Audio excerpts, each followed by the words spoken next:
Innahu min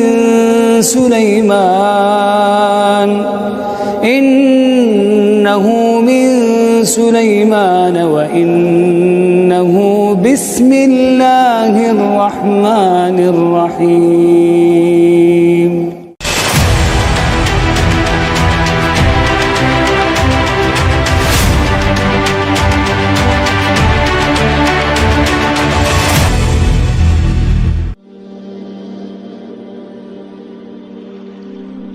A'udzubillahi minasyaitonirrajim. Bismillahirrahmanirrahim. Assalamualaikum warahmatullahi wabarakatuh.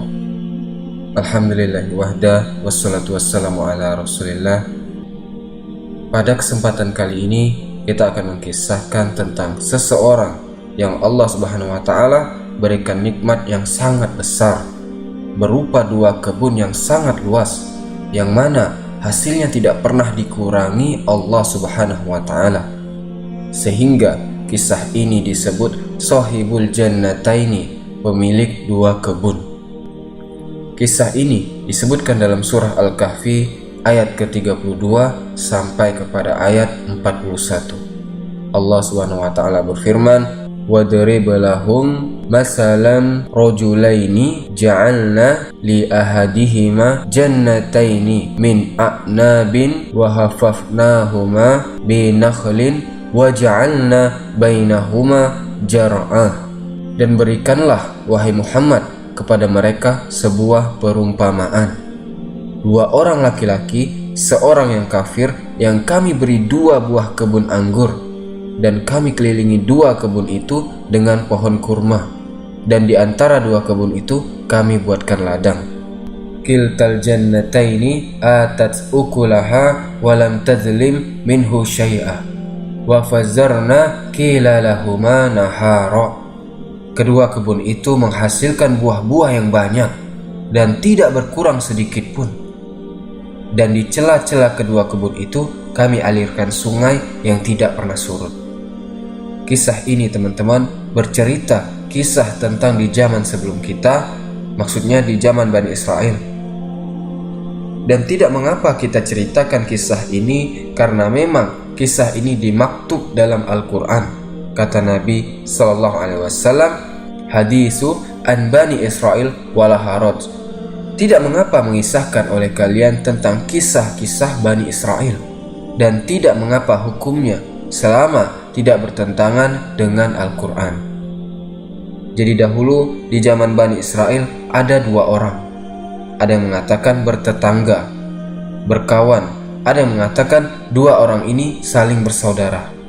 Kemudian keduanya mengadakan serikat untuk berusaha melakukan perniagaan. Tetapi kemudian dua orang ini ada masalah dan membagi sahamnya masing-masing. Ada yang mengatakan masing-masing mendapatkan 3.000 dinar. Salah satu dari keduanya ini seorang mukmin yang soleh, sehingga ketika dia mengambil sahamnya yang 3.000 dinar itu, yang 1.000 dia gunakan untuk memerdekakan budak. Kemudian yang 1.000-nya lagi dia belikan pakaian dan disedekahkan kepada orang-orang miskin. Dan yang terakhir 1.000-nya lagi dia belikan makanan dan disedekahkan kepada orang-orang yang membutuhkan. Artinya dia sedekahkan seluruh hartanya. Ini orang yang pertama, orang soleh. Tapi orang yang kedua ini, tetangganya atau kawannya, justru sama sekali dia tidak menginfakkan sedikit pun hartanya di jalan Allah. Bahkan yang 1.000 dinar dia belikan dua kebun yang sangat luas. Kemudian yang 1.000-nya lagi dibelikan budak untuk merawat kebun-kebun tersebut. Dan yang 1.000-nya lagi dia gunakan untuk menikahi wanita yang terpandang di zaman itu. Jadi di sini jelas yang satu soleh kemudian menginfakkan seluruh hartanya di jalan Allah. Akhirnya kemudian ada yang mengatakan bahwa yang soleh ini setiap kali saudaranya membeli sesuatu karena dunia, dia membeli sesuatu karena akhirat. Jadi ketika saudaranya membeli dua kebun, dia pun membeli dua kebun. Akan tetapi dua kebunnya itu diinfakkan di jalan Allah. Ketika saudaranya itu membeli budak-budak untuk merawat kebunnya, sedangkan yang orang soleh itu dia memerdekakan budak-budak itu. Jadi ini jelas sekali kebalikannya, satu kafir, satu soleh. Akhirnya apa? Allah Subhanahu wa Ta'ala takdirkan yang kufur nikmat ini, yang kafir, yang sama sekali tidak infak di jalan Allah, Allah uji. Akhirnya dalam sekejap kekayaannya berkembang luar biasa, subhanallah. Hasil pertaniannya itu tidak pernah terserang hama. Bahkan Allah tidak pernah mengurangi sedikit pun hasilnya, selalu utuh. Semua buah-buahannya tidak ada satupun cabang, melainkan mengeluarkan buah-buahan. Jadi memang betul-betul Allah Subhanahu wa Ta'ala limpahkan kekayaan kepada orang yang kedua ini. Namun sayang dia kufur. Itulah Allah Subhanahu wa Ta'ala berfirman, "Kalla innal insana layatgha amra'ahu istaghna." Manusia itu mudah melampaui batas ketika Allah berikan kekayaan kepadanya. Dan orang kalau sudah menumpuk-numpuk harta, kebiasaannya apa? Jama'a malan wa addadah, yasabu anna malahu akhlada. Kalau orang sudah numpuk-numpuk harta, mereka pasti menghitung-hitungnya. Kalau sudah menghitung-hitungnya, pasti merasa kurang, sehingga dia merasa harta itu yang mengekalkan kehidupannya. Baik, singkat cerita, akhirnya orang yang soleh ini, karena memang hartanya seluruhnya diinfakkan di jalan Allah Subhanahu wa Ta'ala, ternyata dia mengalami kefakiran, kemiskinan, karena seluruhnya dia infakkan. Tapi dia tidak mau meminta-minta. Akhirnya kemudian dia ingin mencari pekerjaan. Dan dia berpikir bahwa kalau dia datang ke temannya yang dulu bekas berserikat dengannya, yang sekarang sudah kaya raya, itu lebih layak dibandingkan dia mencari kerja di tempat orang. Akhirnya dia datang ke kawannya tersebut, kemudian meminta pekerjaan di ladangnya. Ternyata bukannya diterima lamaran kerjaannya, malah ditolak. Malah dimaki-makinya, dihina, dijelek-jelekan. Katanya, kenapa dulu ada harta banyak kau infakkan, sekarang kau miskin. Kau lihat saya sekarang, menjadikan dirinya sombong. Dia merasa bahwa kekayaannya itu tanda cinta Allah kepadanya. Dia sombong dengan kekayaannya. Kemudian sampai diusirnya kawannya ini, disuruh mencari kerja di tempat orang lain. Subhanallah. Disinilah secara global kisah ini disebutkan dalam surah Al-Kahfi yang akan kita baca. Allah Subhanahu wa Ta'ala berfirman, "Wadrib lahum masalar rajulaini." Wahai Muhammad, kisahkan sebuah perumpamaan kepada mereka, rajulaini, tentang dua laki-laki. Ja'alna li ahadihima jannataini min a'nabin wa hafafnahuma binakhlin wa ja'alna bainahuma jar'a. Subhanallah.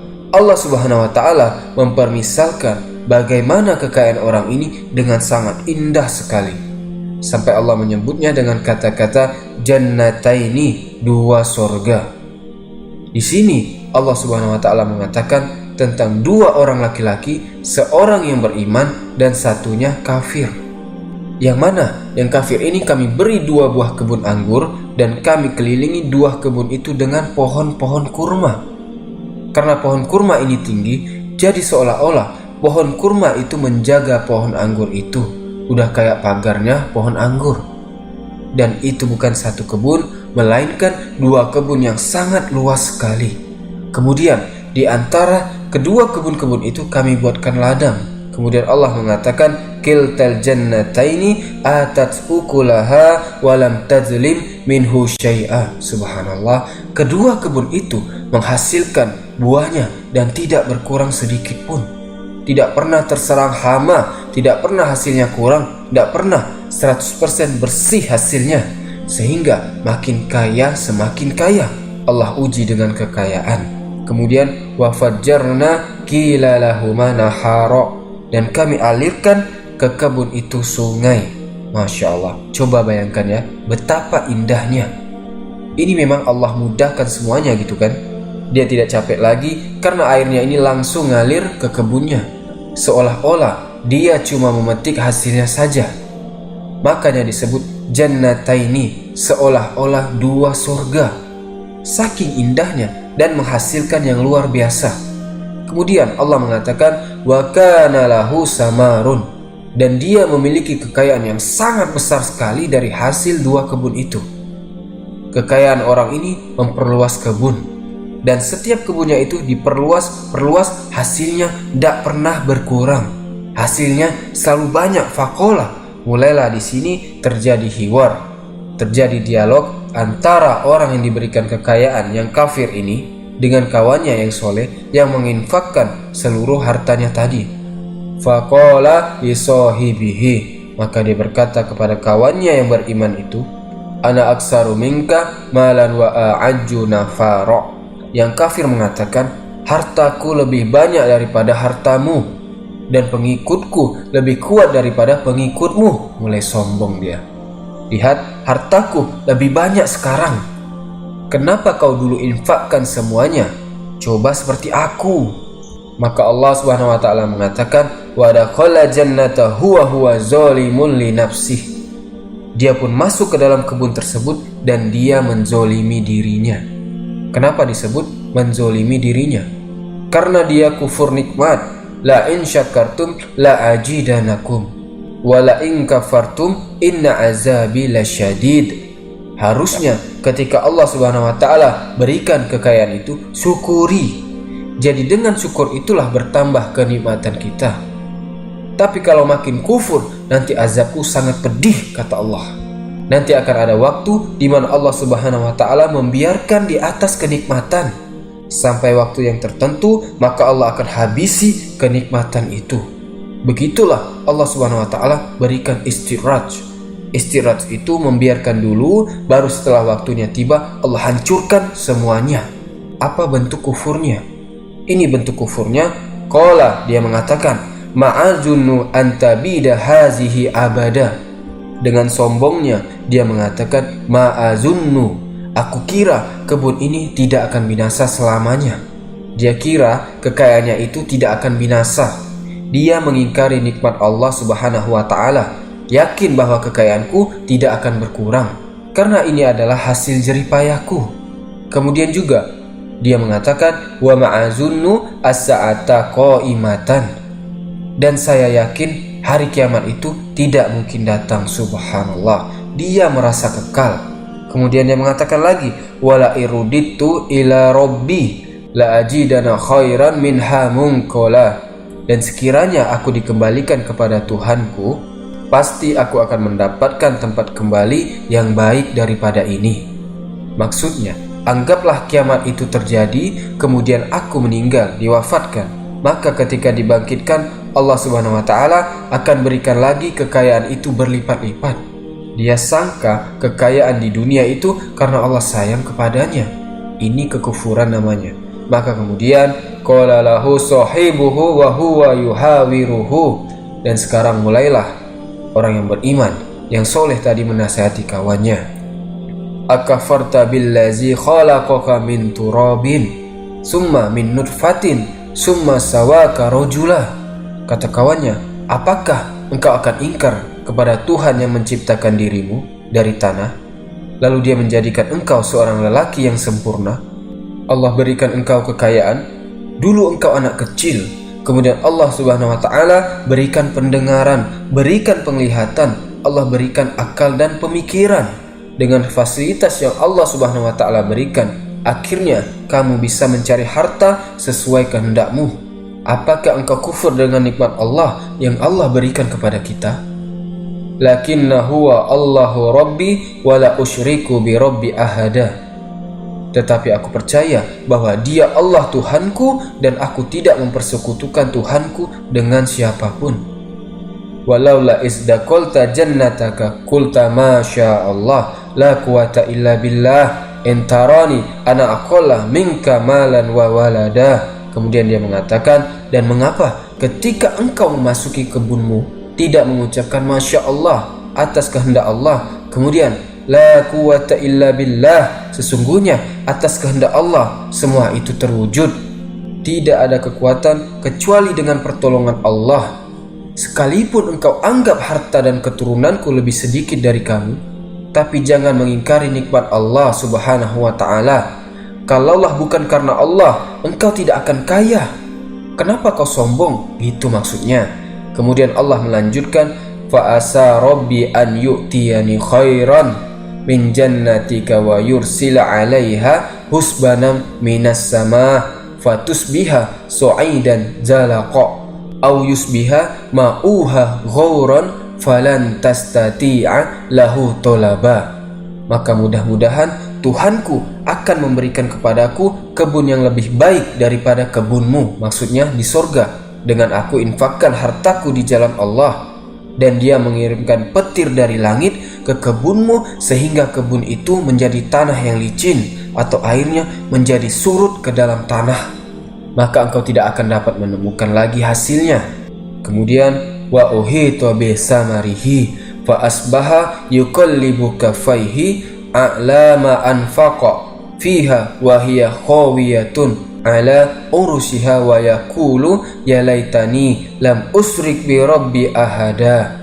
Ketika Allah Subhanahu wa ta'ala kirim azabnya, Allah hancurkan kebun-kebun itu habis, maka dia mengatakan wa uhita bi samarihi, dan harta kekayaan dibinasakan dan dia membolak-balikan kedua telapak tangannya, misal terhadap apa yang dibelanjakannya untuk itu. Sedangkan pohon anggur roboh bersama penyanggah-penyanggahnya. Lalu dia berkata, betapa kiranya dahulu aku tidak mempersekutukan Tuhanku dengan siapapun. Lalu sebenarnya orang ini menyembah apa? Kenapa dia berbicara tentang sekiranya aku tidak mempersekutukan Allah dengan siapapun? Karena dia menjadikan hartanya itu sesembahan selain daripada Allah, menjadikan bahwa hartanya ini adalah Tuhan. Dengan harta bisa segala-galanya, itu maksudnya. Maka ayat ini ada satu pelajaran besar agar kita senantiasa mensyukuri nikmat Allah. Dari kisah Sahibul Jannatain sangat besar pelajarannya bahwa seorang mukmin harus cerdas bahwa nikmat itu datang dari Allah. Maka kembalikan kepada Allah Subhanahu wa ta'ala, jangan sampai kufur nikmat. Karena kalau kita melihat orang-orang yang kufur nikmat seperti Qarun, seperti Fir'aun, subhanallah, tidak disisakan kenikmatan itu, bahkan Allah kirim azab yang sangat pedih. Semoga kisah ini bermanfaat. Maka setelah ini kita akan kisahkan tentang negeri Saba. Kisah ini sungguh luar biasa. Bagaimana Allah kirim tikus-tikus sebesar kucing meluluh lantakkan negeri Saba. Negeri itu juga dikatakan kebun surga. Subhanakallahumma wa bihamdika asyhadu an la ilaha illa anta astaghfiruka wa atubu ilaik.